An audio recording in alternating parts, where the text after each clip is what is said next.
Railway বাজেটৰ ওপৰত ভাষণ ৰাখিবৰ কাৰণে সুবিধা দিয়াৰ বাবে মই আপোনাক ধন্যবাদ জনাইছোঁ। আৰু দ্বিতীয়তে মই ৰেল বিভাগৰ মন্ত্ৰীক মই এইকাৰণেই ধন্যবাদ জনাব লাগিব, অসমবাসী ৰাইজত হৈ যে আমি নৰ্থ ইষ্ট ৰিজিয়নে আমি UPA চৰকাৰৰ দিনত আমি প্ৰতি বছৰত আমাৰ 2009ৰ পৰা 2014লৈকে 5 বছৰ বিত্তীয় বৰ্ষৰ কাৰণে আমি এভাৰেজ 2122 কোটি টকা আমি ৰেলৱে বাজেটত আমাৰ ফালে ধাৰ্য কৰা হৈছিল। কিন্তু মাননীয় সভাপতি মহোদয়, কিন্তু আমি দেখিছোঁ যে যিটো সময়ত UPA চৰকাৰে 2009ৰ পৰা 2014 চনৰ এই 5টা বিত্তীয় বৰ্ষৰ কাৰণে 2122 কোটি টকাকৈ প্ৰতি বছৰে ধাৰ্য কৰিছিল, তাৰ বিপৰীতে বৰ্তমান 2023-24ত আমি নৰ্থ ইষ্টে উত্তৰ পূৰ্বাঞ্চলত আমি পাবলৈ সক্ষম হৈছোঁ 10,269 কোটি টকা। আকৌ এইবাৰ 2024-25ত আমি পাবলৈ সক্ষম হৈছোঁ 10,376 কোটি টকা, আৰু এইবাৰ আমি পাবলৈ সক্ষম হৈছোঁ 10,440 কোটি টকা। তাৰমানে এই যদি বৃদ্ধিৰ হাৰ যদি চোৱা যায় যে 2009ৰ পৰা 14 চনলৈকে যিটো আছে তাৰ বৃদ্ধিৰ হাৰ 4.83%, 23-24 হৈছিল, 24-25 হৈছিল 4.89%।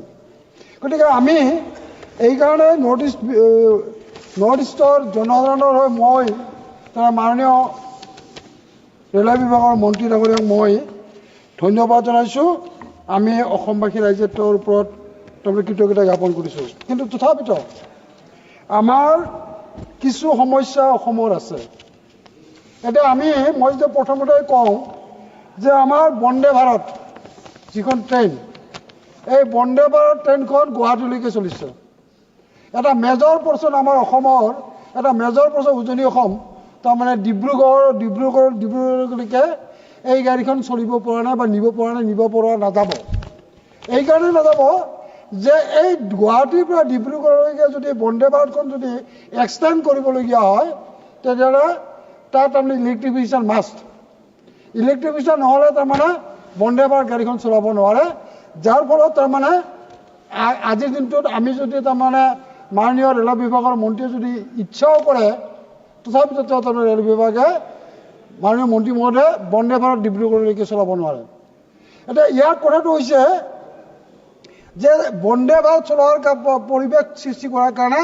এই গুৱাহাটীৰ পৰা ডিব্ৰুগড়লৈকে যিটো ৰেল লাইন, এই ৰেলতে তাৰমানে যি ইলেক্ট্ৰিফিকেশ্যনৰ কাম হৈ আছে, এই কামখিনি যাতে সম্পূৰ্ণ কৰে, অতি সোনকালে সম্পূৰ্ণ কৰি যাতে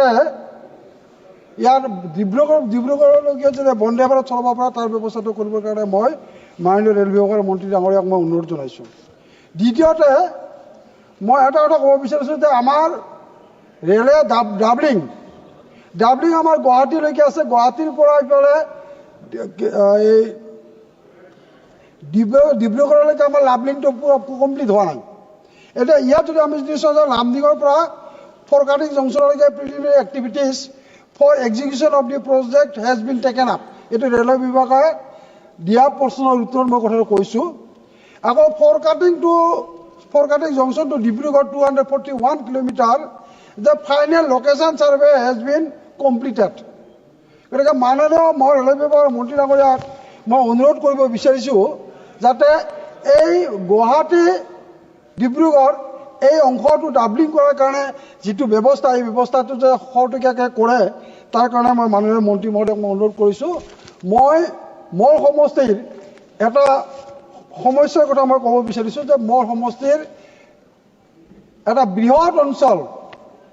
তাৰমানে ৰেল লাইনৰ পৰা বঞ্চিত হৈছে, ৰেল সেৱাৰ পৰা বঞ্চিত হৈ আছে। এতিয়া 2011-12 চনত এটা ছাৰ্ভে হৈছিল।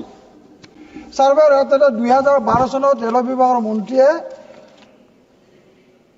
ৰাজ্যসভাত প্ৰশ্নৰ উত্তৰ দিছিল যে যোগীঘোপা আগিয়াঠুৰী ভায়া বৰপেটা হাজো শুৱালকুছি এই নতুন ৰেলৰ লাইনটো প্ৰায় 132 কিলোমিটাৰ ৰেলৰ লাইনটোৰ সাৰ্ভে কমপ্লিট হৈছিল সাৰ্ভে কমপ্লিট কৰি এইটো তাৰমানে তেতিয়া যেটো আজিৰ দিনটো নীতি আছে তেতিয়া নীতি আয়োগ নাছিল আপুনি মহোদয় সমাপ্ত কৰক আপোনাৰ সময় হৈছে গতিকে আপুনি ডিমাণ্ড কেইটা সোনকালে কৈ দিয়ক আপোনাৰ দাবী কেইটা এপ্ৰুভেলৰ কাৰণে পঠাইছিল কিন্তু এই কথাটো আজিৰ দিনটো কি হৈছে এইটো আমি গম পোৱা নাই গতিকে মাননীয় মন্ত্ৰী মহোদয়ক মই অনুৰোধ কৰিব বিচাৰিছোঁ যাতে এই যিটো নীতি আমাৰ তাৰমানে বৃহৎ এলেকা এটা তাৰমানে ৰেলৰ পৰা বঞ্চিত হৈ আছে এই জনসাধাৰণ যাতে ৰেলৰ পৰা বঞ্চিত নহয় তাৰ কাৰণে যাতে মাননীয় মন্ত্ৰী মহোদয়ে যি সাৰ্ভে হৈছিল 2011-12 চনত সেই সাৰ্ভেৰ প্ৰক্ৰিয়া সম্পূৰ্ণ কৰি এইটো যাতে এটা তাৰমানে মঞ্জুৰ কৰাৰ কাৰণে ব্যৱস্থা কৰে এপ্ৰুভেল কৰাৰ কাৰণে ব্যৱস্থা কৰে তাৰ কাৰণে মই মাননীয় মন্ত্ৰী মহোদয়ক অনুৰোধ জনাইছোঁ এটা মই মোৰ সমষ্টিত কেইটামান কথা কৈছোঁ যে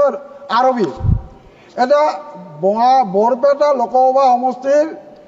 ৰেল লাইনটো যিফালেদি গৈছে তাৰে মই যদি কওঁ পাঠশালাটো ডিষ্ট্ৰিক্ট হেডকোৱাৰ্টাৰ গতিকে ডিষ্ট্ৰিক্ট হেডকোৱাৰ্টাৰত তাৰমানে আৰবি তাত তাৰমানে নাই গতিকে মই মাননীয় মন্ত্ৰী মহোদয়ক মই ক'ত আৰবি লাগে আপুনি কৈ দিব মন্ত্ৰী মহোদয়ক লিখি দিব ক'ত আৰবি লাগে মই কৈছোতো মাননীয় মন্ত্ৰী মহোদয়ক মই অনুৰোধ কৰিছোঁ পাতিলেদহা চৰবক পাঠশালা এই অঞ্চলবিলাকত তাৰমানে টিউ এই যিকেইটা ৰেলৱে ষ্টেচন য'ত তাৰমানে আচলতে আৰবিৰ প্ৰয়োজন আছে এইকেইটাত আৰবি যাতে তৎক্ষণাত কৰি দিয়ে ব্যৱস্থা গ্ৰহণ কৰাৰ কাৰণে মই অনুৰোধ কৰিছোঁ ধন্যবাদ মই আপোনাক ধন্যবাদ জনাইছোঁ আৰু মাননীয় মন্ত্ৰী মহোদয়ে আমাৰ নৰ্থ ইষ্টৰ কাৰণে যিটো তেওঁৰ সদ ইচ্ছা প্ৰকাশ কৰিছে যাতে আমাৰ আৰু তাৰমানে যিখিনি আমাৰ বাকী আছে এই কামখিনি যাতে সোনকালে কৰি দিয়ে তাৰ কাৰণে মই অনুৰোধ জনাই মই ক'বলৈ এইখিনি অমৃত সামৰিছোঁ ধন্যবাদ মহোদয় মাননীয় সদস্য শ্ৰী যিকোনো খবৰৰ বাবে যোগাযোগ কৰক 7099017330 লগতে 7099017110 নম্বৰত